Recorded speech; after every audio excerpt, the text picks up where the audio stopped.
All right, I'm going to completely change directions today.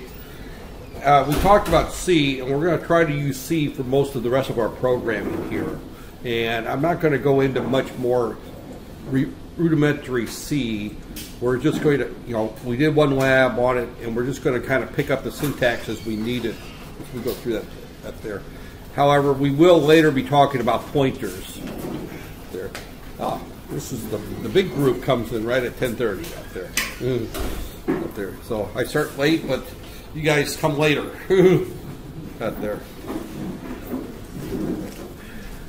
Yeah, I'm teaching currently. It's finishing up this week. It's their last week of classes. A group of students that are transferring to, I think it's Australia or New Zealand, one of those two countries. And I keep reminding them that when they get overseas, that especially in British-based universities, which you would find in the UK, Australia, New Zealand, the professors like to lock the door at class time. So I would come in here at 10:15. I would walk into the room and lock the door behind me. So you folks here in Malaysia have got a little bit of a break. You can get away with coming to class late. U.S. systems are a little bit more like Malaysia. People tend to come and go, but especially the university I left, because that university, the students typically were older. I was at a regional campus, and regional campuses have more non-traditional students, which is not popular here. Where somebody who's 35 years old, 30 years old, finished. I don't know. You call it secondary school. We call it high school. They finish their Form 5, and then instead of going into the university, they go out and get a job for a while, or maybe they go into the university and flunk out. I've had some of those, and then they get married, have a kid or two, and then they realize that not having a degree is not worth it in life, and they go back later in life and get their degree. So I had a lot of the older students there. So I had students that were in their. Actually, the oldest student I had was 70 when he finished his degree. He went back to school at 65 and finished his degree before he was 70. But my average student was probably in their late 20s. They'd spent 4 or 5 years working in industry, maybe as many as 10 years working in industry, doing various jobs, and then they go back to the university and realize that they can only go so far without getting their degree. So those students tend to be a little bit more flexible at coming and go, because a lot of them have part-time jobs. A lot of them had full-time jobs. I had a lot of students that worked full-time and took 2 or 3 classes at a time part-time. That is not popular, as I understand, very common here in Malaysia for someone to go back to school for undergraduate degrees when they're older. Usually you can get a master's degree when you're in your 30s or 40s, but to go back and get your basic BS degree is not that common from what I understand here. So, all right, where I want to go to next is I'm going to get away from a little bit of the 8051 in particular and talk a little bit about some of the external hardware out there. The title of this course is Microcontrollers Interfacing. We've spent almost half the semester talking about just the microcontroller. We haven't interfaced it to anything yet. So the first thing I'm going to talk about is a matrix keypad. And this is a typical matrix keypad right there. And I don't have this is a website I'll give you. I normally don't teach from websites, but this website actually has a very good explanation. I ought to pilfer it and just put it up as a PDF document. And I'll put the link for this on Facebook up there. So you up there. But up there it's electrosum.com. It's a company that, again, I don't know what this thing here is. Right there, I want to hide my keypad here. Toolbars. I want to hide it. There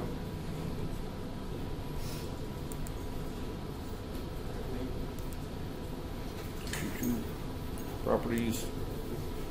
Auto hide the keypad. I guess it's not going to auto hide it for me because it thinks that something wants to talk to me. Right there. You know, let's put it on the right here. Just that way, get it out of the way. That there. Okay.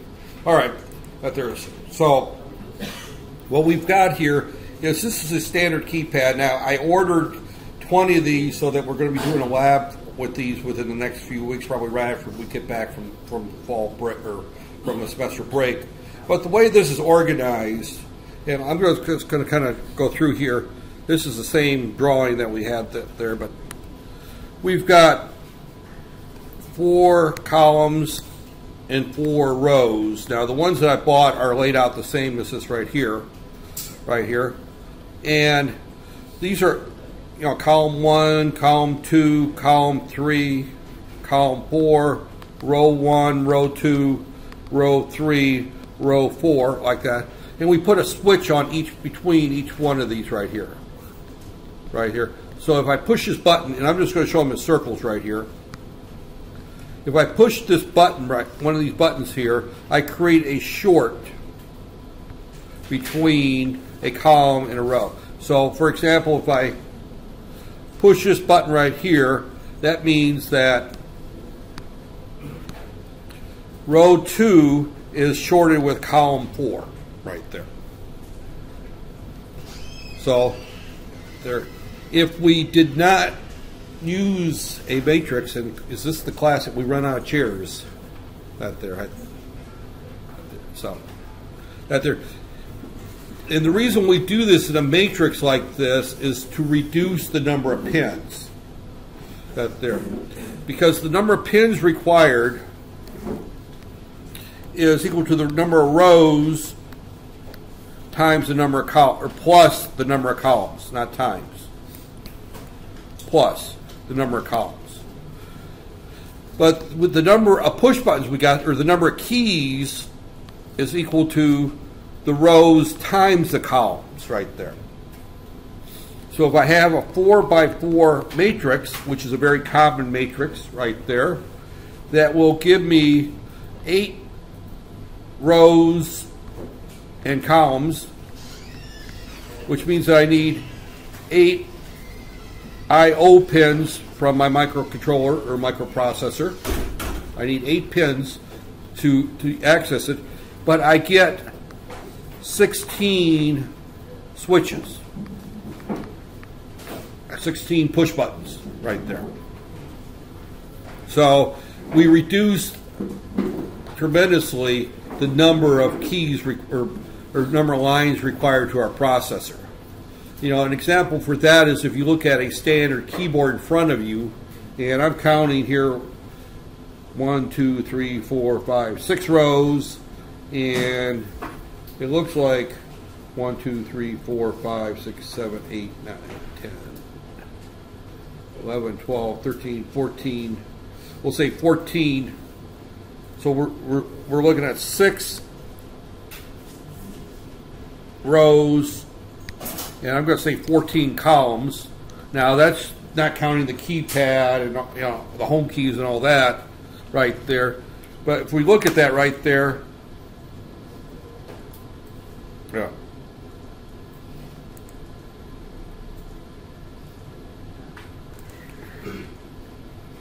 Right there. So we're looking at 6 times 14. We got 84 keys on a standard keypad right there. 84 keys, but we need 20 lines. 20 lines required 84 pins or keys right there. So you can see the advantage of using the matrix type format right there. It's the only way that makes sense unless you're going to have only 4 push buttons. If you've only got 4 push buttons, then it doesn't, you know, that's 2 rows, 2 columns, that's 4 lines or 4 inputs right there. So 4, you know, as soon as you got beyond 4, you save pins going to there. But then we got to worry about how do we access that there. If we have 4 push buttons right here, only 4 push buttons right here. Let me draw it there differently. 4 push buttons. 4 push buttons right here. I can ground all these ends here, take them to ground, and then I can take these to my microcontroller directly, usually through a pull-up resistor, right there. And I would use 4 lines, you know, on say port 0.0 to port 0.3, for example, right there. Right there, and I can just read when the push buttons right there. That's what the push buttons do on these little microcontroller boards. They're interface something similar to that, right there. You have 2 push buttons that you can push, and they're tied directly to the port pins on our microcontroller. Right there. Not effective if we get beyond 4. You know, if you get to 5 or 6, it's questionable. You know, if you go to 5, you're still talking, or 6, you're talking a 2x3. You save 1 line. And saving 1 line isn't worth it. As soon as you get to 12, it's almost never worth it, because a 12 key is going to be a 3x4 matrix right there typically, and that's what you would normally see on a normal telephone pad, for example, would be a 3x12. If you look at a normal keypad phone, it's 1, 2, 3, 4, 5, 6, 7, 8, 9, 0. And then the pound key and the asterisk key that there. That's a standard 3x4 phone pad, phone key. I actually bought 3 of those as well. So those are standard keypads that we have at there. Now we need to program these things, and when we program these things, the way that we do this is that we have 4 columns and 4 rows, and you could do it either way. I'm going to just simply go through and look right here and just follow. And I don't like that on the side. That's even more annoying than having it on the side.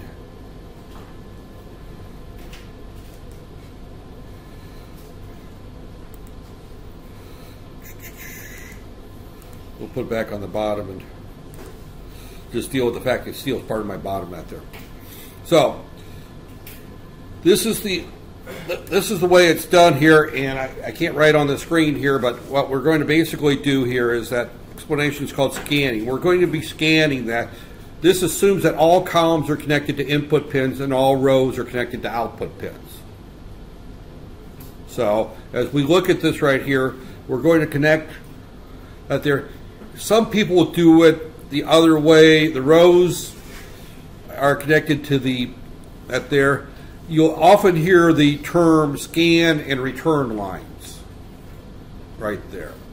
So we would have we're going to scan the columns, and then we're going to have the returns. So what we do basically is we take 1 row at a time low. We read our inputs looking for a low right there. Now the assumption is made that we can only press 1 key at a time. Not there. We're going to make that assumption that we're only going to press 1 key at a time. If we press 2 keys at the same time, the results are unpredictable right there. So going back to our discussion right here, and this is supposed to go back to OneNote. It didn't right there. Going back here, I'm going to take, again, we're going to be taking 1 row. We take this row low, and we take these high right there. I press this key. Well, that row is high, so when I read at there, that's still going to be a high. Everything's going to be high right there at that point. Then I'm going to take this one low. Now I'm going to see a low on this return line right here on this 4th column. That's how I know which key has been pressed. It's a combination of which row is taken low and which column is going to be low while that's low. So we create a situation where we repeat this for all rows right there. Now to save more pins, we at there. So basically this is the schematic, the way that this is shown here. Well, I'll talk about the rest of this schematic later, because we're going to be doing this is the LCD display, and I bought about 10 of those. I think I may buy some more of those out there. I probably need about 20 of those as well. Out there, I just bought a couple because I wanted to look at them first before I buy more. It takes about a week to get them through the mail, so you can buy them here locally at John Posser. But has anybody driven to John Posser there? Parking's a nightmare there, and you spend hours. I just bought them online. It's easier. Right there. So I bought the keypads right there. Now, out there. So what we have to do is we have to write the code to do that. And this is what this program here does right here. Now, this is a particular program. I will tell you right now that I required students to memorize this program last year for the final exam, not necessarily memorize it, because you don't necessarily need to memorize this right here. And I'm just going to spend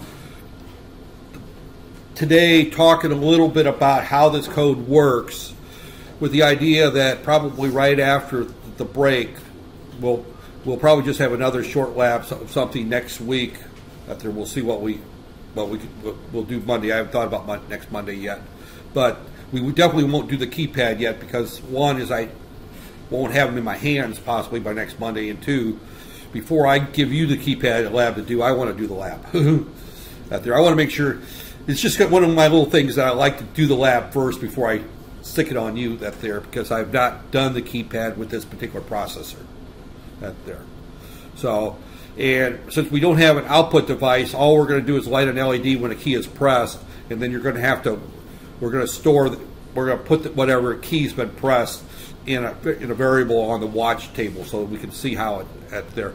Later on, we'll interface the LCD to it. As you press the keys, we can generate output onto the LCD. That there. And then probably our last lab was we'll interface a temperature sensor to the analog port. And we'll have the display show the temperature, and then we'll have key presses, and then we also will turn on a motor. We won't necessarily turn on a motor, but light an LED when the temperature is above a certain point or below a point. So we'll be looking at some type of control application right there. So I'm looking at 3 big labs coming up right there. One is interfacing the keypad, one interfacing the LCD and the keypad, and then third is interfacing the temperature sensor up there.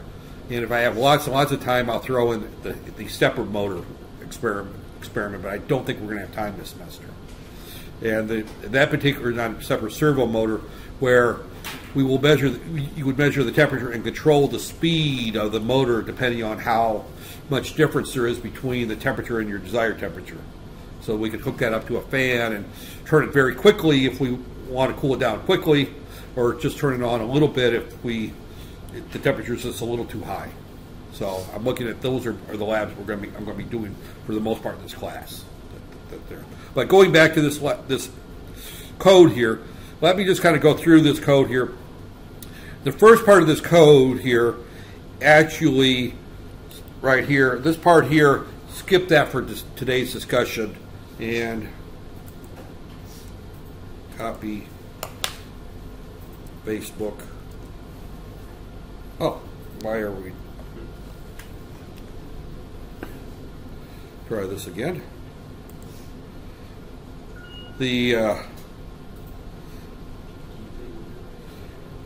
And this is the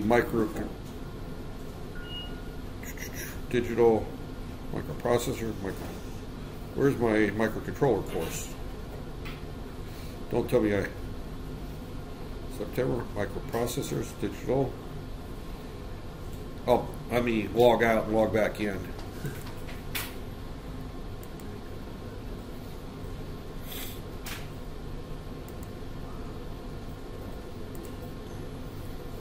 I may not add myself to the group in the other one. Okay, here we go. That's what you get for having two. Okay. And I only did that for one, is that you could look at it on your PCs while I'm talking, and two, I don't forget it later. So I just sent you I just posted the link for this page here. So the first part of this right here, this is talking about the LCD right here. this section right there. So we're going to skip that. We'll come back to that after we've got the keypad to work, and then I have the LCDs. I've just experienced that the LCDs are a little bit trickier on how to interface than the keypad, because timing is more of an issue with the LCDs right there. So, all right, the keypad connections. This particular code uses port 1 for the LCD, for the keypad, right there. And notice that we just call it R1 through C1, and we define those as individual bits. It's easier to do this code using ports 0, 1, and 2 than using the other ports if we had them on our microprocessor, because we want to be looking at individual bits anyway, right there. Right there. So we have a little bit of a delay function, and this delay function right there is a typical delay. All this does is it has two variables, I and j, and we're passing to it a time to delay. This is how we pass a variable to a function.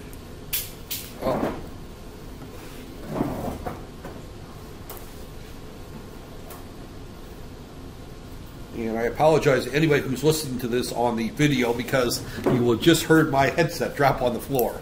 And it probably, I don't know how loud that is on the recording that there.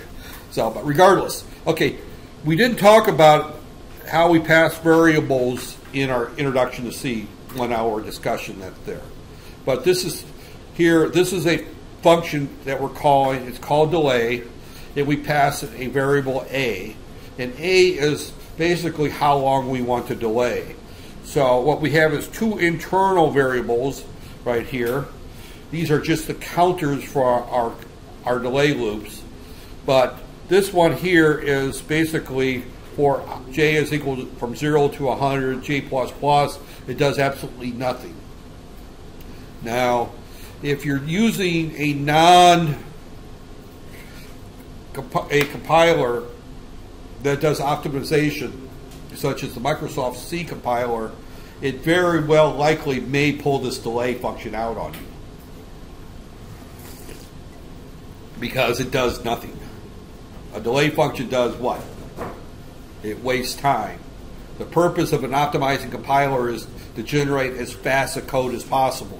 So anything that just kills time, the optimizer pulls out of the code, just deletes it. Kyle is not an optimizing compiler. It's designed not to muck up the code, not to take things out. So this delay function will stay there. Other compilers may strip this out. I worked on a project one time, and this gives you an idea how old I was. I was using an early version of Microsoft C. It wasn't C++, and it was on a DOS-based system. It was before Windows, that there. And it was one of the early optimizing C compilers out there. And I was writing a program that basically interfaced to a large analog to digital converter data acquisition system that was mounted inside of a 18-wheel semi-truck tractor. You know, not the trailer, but the truck part, you know, the front part that there. The company was called, at that time it was called International Harvester. I think it's just called International now. But they made large trucks that you see in the movies, you know, the big American 18-wheel trucks, you know, semi-tractor trailers. That's what they manufactured. And their design center was not far from our campus. And I was doing some work with them, interfacing the various sensors along the truck body that there for measuring strain and stress. The truck would go down, go through a test track, and it would have bumps and what we call ripple bars, where the truck bump, bump, bump, bump, bump, bump, bump. You know, you've seen those things as you come up to a stoplight, that there where it automatically ripple bars. But these were really, really large ripple bars. The whole idea is they were trying to see how much stress there was on the truck body itself, you know, the support beams.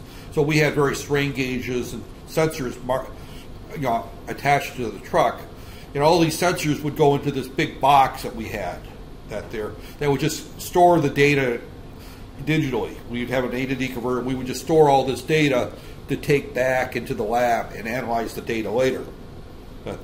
And my master's degree, my area was digital signal processing.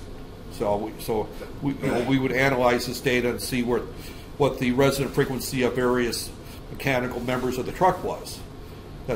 Well, part of this software to control the analog to digital converter data acquisition system, and this was old enough where it had a tape. We were actually storing the digital information in a tape. And I would have to put in delays to rewind the tape. We were talking a 20-second, 30-second delay to give the tape time to rewind, to reset. And we were using a C compiler previously put out by a company called Borland, which is no longer in business, I don't think. They might still be there. But we were using them, and then we went to the first version of Microsoft C, which was an optimizing compiler, and everyone raved about how great it was. Well, I went through and stripped out all my timing delays. They all just disappeared. Everything was working fine. We had our trucks out there collecting data, getting it back to the lab, looking at the data, plotting in those days. We were writing code in order to do the plots and do the fast Fourier transforms to see the frequency components. We were doing all kinds of analysis on the data and we were getting the data, but we needed to make some changes to the code. So one of the engineers said, let's switch over to this new great compiler that's so much better. And first time we ran the code through there and we tested it, nothing worked. It was just completely garbage. And we spent I think I spent 2 weeks, maybe 3 weeks in the lab at a PC with this box next to me, going through it, figuring out why it wouldn't work. I was setting, and this was before breakpoints and all that stuff. We would have to put scanfs onto the PC in order to stop the code and everything before we discovered what was happening. So we lost literally about 3 weeks of time. And when I say 3 weeks, I'm not talking about 3 weeks working on here or there. We're talking 3 weeks of me sitting at a desk 8 hours a day in a lab trying to figure out why our code wasn't working. And this was probably only maybe a 15-page piece of code. It wasn't a very large program. But the thing just would not work. And the reason is that every function that used any kind of delay was just stripped right out of the code. Now, the reason I went through the story is fairly simple, is not to tell you how old I am and how I spent hours and hours fixing a problem, but to simply point out that different compilers can make your life miserable at times. And we're using a compiler that is a very good compiler. Kyle has been around for a long time. We're using the freeware version of it that Silicon Labs gives us includes with their IDE. It's somewhat limited, but it does certain things we know. It does not strip out there. You go to work for a company that does commercial products and they can't use the Kyle compiler that we're using here because the code is too big, or it's for commercial products, and it's going to avoid the licensing agreement, because the licensing agreement for what we're using means that we don't use it for commercial purposes. It's perfectly legal for us to use the code for our labs. It's not perfectly legal for us to use our code, design a product, and sell it on the open market. Kyle will come back with us with their lawyers and lawsuits and say, you need to buy a licensed copy of the software to do that. Same thing with Visual Studio. You use it in the classroom. It's the university buys a license for UniKL to use it in every lab. As soon as you start using it for real work and making money off of it, you violated the license agreement. How aggressive these companies are at going after people that violate licensing agreements varies greatly on the companies. Microsoft spends a lot of their resources going after people. A lot of their resources. Not so much in Asia, but in the U.S. they do. that there. But they spend a lot of time up there. But getting back to that there, this delay function is just one that I'm very used to disappearing when I switch compilers. That there. So what you do is you write to a dummy port something, and you make the compiler think it's doing something right there. I'm not going to worry about it because it's not going to be a problem here. All right. This is the basic code that we go through on writing our keypad. And it's, we're going to be calling this function right here. The name of the function is read keypad, right there. And there it returns a char, so it's going to return an 8-bit value, right there. So we have in it some variables C1, C2, C3, C4. Now remember, those are defined up here, right there. So when I say C1 equals 1, what I'm really saying is that port 1.4, bit 4 of port 1 is equal to a 1, right there. So this is our keypad connections right here, right there. And I'm setting them all equal to various values right here. Now remember that the C1, C2, C3, C4, those are inputs, actually. We're writing ones to them because that's how you set it up as an input. We write a 1 to it, and if somebody pushes a button, it pulls that line low, right there. So we write a 1 to it. It has internal to the 8051 what they call a weak pull-up resistor. Internal to the 8051. Here's port. This is we'll call this column 1 right there. Internal to the microprocessor right here, there's a very weak pull-up resistor right here. So when we write a 1 to it right there, if we pull it low right there, it's going to be, this pull-up resistor is like 10K or something like it. It's very large, so there won't be any current flow there to speak to it to damage it. That way that there we do this,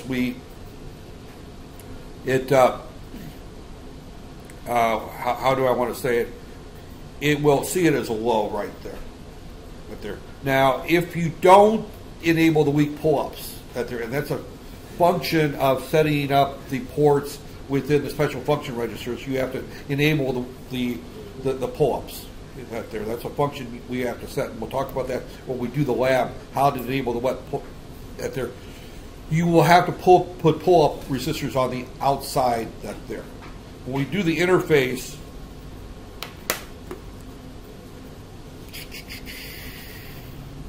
right here.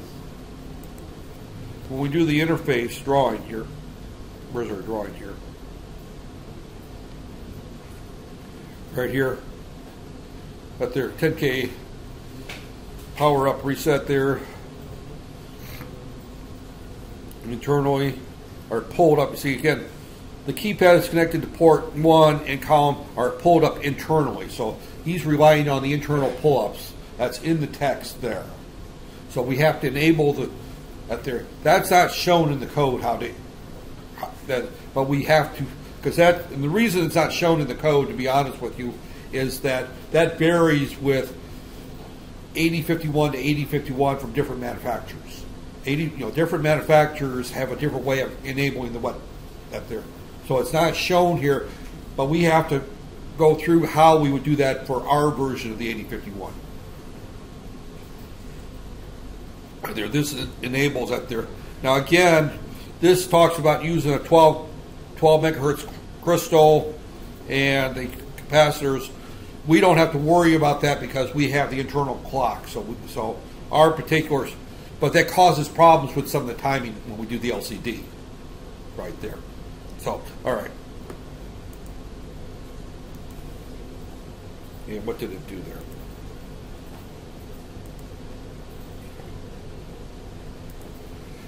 Oh, it opened the picture there. I didn't want to open the picture there. Okay, right there. So, all right, getting back to our code, right here. So what we're doing here, right there, remember that our columns are our inputs right there.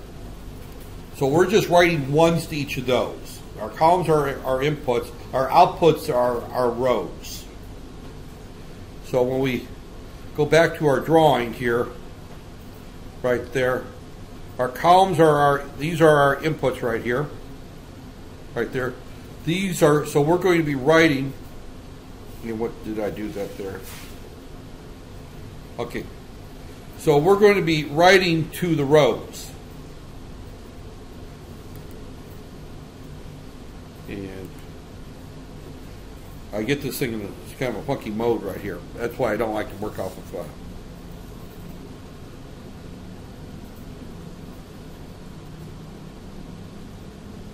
right there.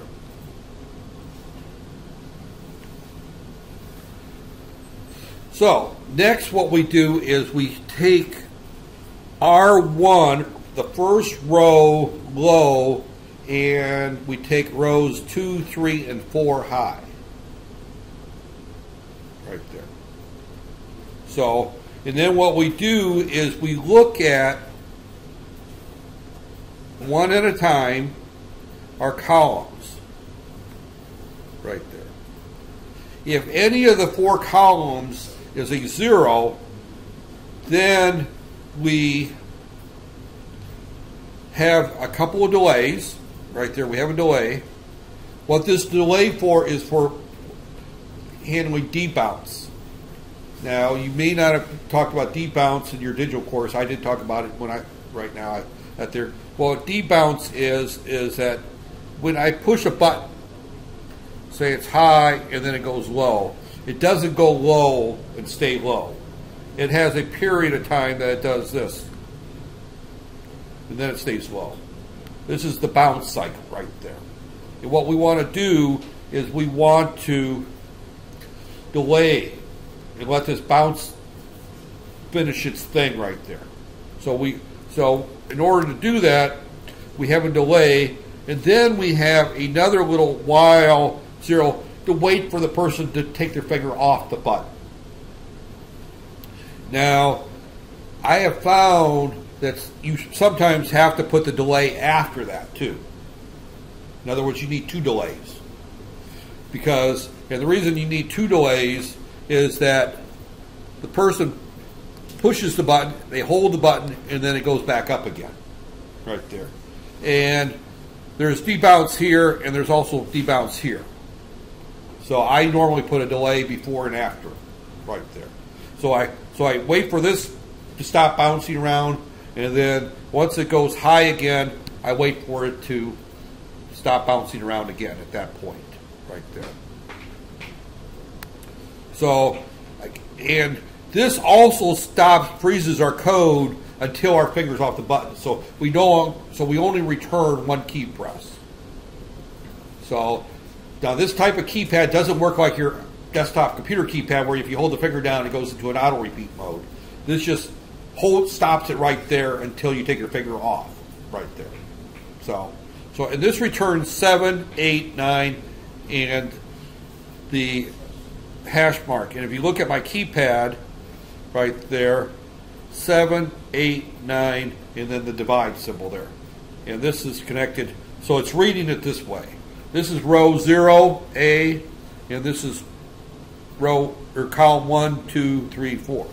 Is that right? Let me go back to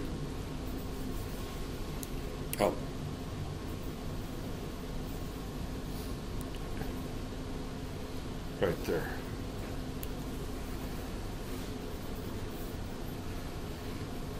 Okay, yeah. Let's go back and look at the code again here. The code is, we start with 7, 8, 9, and hash. So it's working that way there. So you can tell by looking at this here that C1 is got the 7. So this is column 1, column 2, column 3, column 4. This is row 1, 2, 3, 4. Now, I have not looked carefully at the keypads I ordered. I just ordered them a few, last week, toward the end of last week. They haven't shown up yet, and they're supposed to be delivered to UniKL, but they screwed up the address, so they're going to be delivered to my house. So when they do show up, no one's probably going to be home, so I'll have to go get them at there. So, but regardless, when the keypads get there, they may not have this same configuration. They'll have this rows and columns. I made sure that, but is it this configuration or not? I don't know. So you would modify this code right here to match whatever our keypad say right there.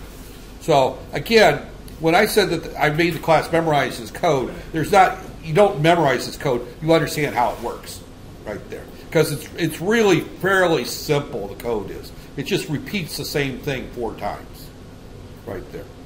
We take, actually, this is only done once. That's done once at the top of the code, right there, of the function. Then we repeat this section right here 4 times, right there. That section is repeated 4 times. The only difference is, in the first time, I take R10. The second repeat, I take R20. You see, here I take R10, here I take R20. Right there. And because I'm taking R20, I'm now looking at the second row, which is 4, 5, 6, and X. 4, 5, 6, and X right there. We're looking at section. I'm willing to bet with pretty good certainty that the next one will be 1, 2, 3 minus. Right there.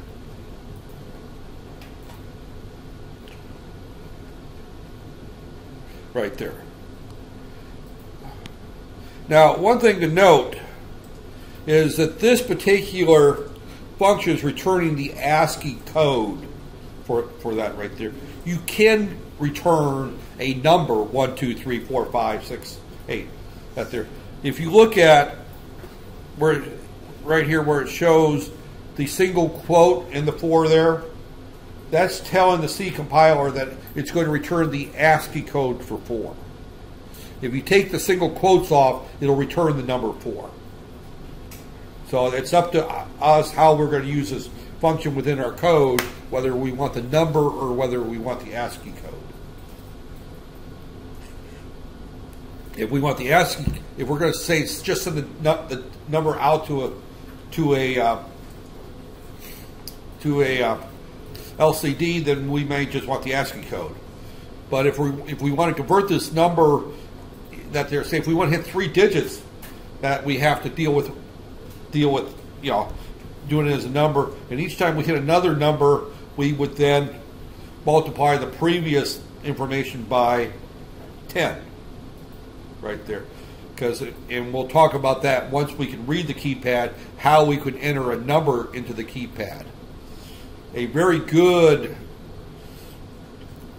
and I may use this, I'm actually thinking about it right now, a very good course project might be to do a 4-function calculator. We have an LCD display, we have a keypad. How do we do a 4-function calculator? Right there, and write that in C. You'll find that it's not trivial. It's actually a fairly good project out there. It would take you probably, I've done it before, I think the average student spend about 12 hours on it. When I say it's not trivial, it's something that you're going to be spending some time in the hospital working on, figuring out how to do it, and then coming up, checking on a board, and testing it. That there. It's, writing a 4-function calculator is not easy. That there. It's really not. I mean, it takes some time. Right there. And this is just one of the functions. So we just repeat this multiple times right there. Here's our third there, and there's our last one. And then the last key there is return 0. If we return 0, then that means that no key has been pressed right there. And which is one of the things that you may want to keep in mind if you want to return the number 0. that you have to differentiate that from that there. See, here it's very easy because in this particular case, since I'm returning the ASCII code, I know the difference between 0 and no key press right there. So if you return the number, 0 through 9, and then you're going to say that star is going to be equal to, or times is equal to 10, the dash is equal to 11, what's the other keys we've got here? Right there, we got 16 keys, plus, minus, equal, and on, right there, clear. So plus is equal to 12. This is plus minus is equal to 13. Clear is equal to 14, and what was the last one? Equal is equal to 15. Let's say you return those instead of that there. You've got the problem of the 0 right there. So you may want to return, instead of 0, say return 100 or something, or 99, so that we know that no key was pressed. That there. So in this particular case, because he's using ASCII values, he can return a 0 and not have a problem right there. In our case, if we're going to use numbers, and to be quite honest with you, if you're doing a calculator, it's less work to use numbers for return that there. But realize that if you return something greater than 10, then something other than a number was pressed. Because if you're using a hex keypad, you've got 10 numbers, and then you've got 6 other keys. In this case, plus, minus, add, plus, minus, times, division, equal, and clear. So those are our other 6 keys right there. So you then have to, so what you do is you read the key. If it's another number, you multiply the number you've already got by 10 and add that new number to it. We'll get into that there. And then if it's a minus key, then you store that number, and then you start getting the second number. If it's the equal key, you go ahead and perform the operation right there. So, and again, I'll go through that algorithm later on, how you would do it. Keypad, it's right there.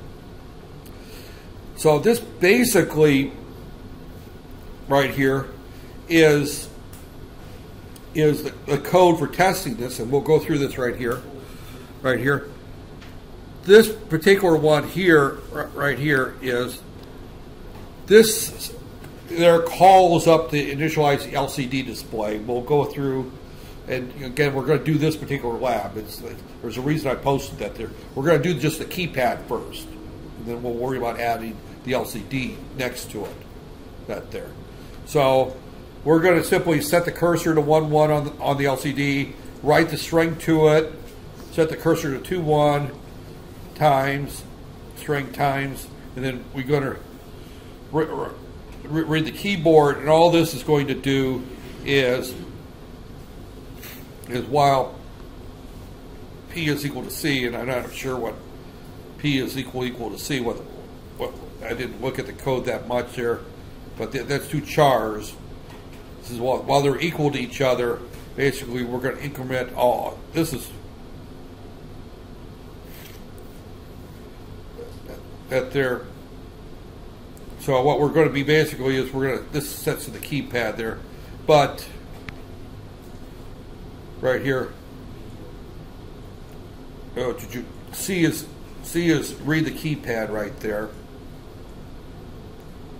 Right there. So this writes the keypad that we've done that there, and this this right here. This is a delay right here. This is the loop that I was looking for. This loop here simply stays there until somebody presses a key. Is what that does. This is while not key equal keyboards blah blah blah blah. If read keyboard returns a 0, this function just stays right there. This just locks right there at that point there. Right there. And then this goes through and it looks at the new key, and if it's equal to the key previously pressed, it's just going to increment I, and it's going to place right here, right, LCD I plus 48. This I plus 48 actually is how we would convert a number to ASCII. Now this tends to, how do I want to say it? This only works up to 10, essentially, right there. But there, because the problem is that once we get beyond 10, it's going to start showing garbage that there. Because if you look at the ASCII table, the ASCII table for the number 0 is 48. That's what this line is saying. So it's writing to the LCD whatever I is plus 48. So if I is between 0 and 9, it'll show up as that number. As soon as I is greater than 9, this is going to write garbage. So that there. This does our delay after that there, and this just reads another key. If we read a different key, then it clears the keyboard and starts the process over again. So right there, because so if I hit, say, the 6 key 5 times, it's going to show. It's going to put there, right cursor, right. First one it's going to write keys pressed, set key that times key. I read that there, and it's going to show the number 6 right there. And then it's going to show the number 6. The number 6, and it's going to show the first time it's going to right there. Now this actually rewrites the 6 there, but as soon as I press something other than a 6, this is going to drop out right here, and it's going to clear the keep the LCD display. So what you would see is here's your display and key pressed and times, and it would say 6, then 1, 2, 3, 4. I hit another key, this all gets wiped out,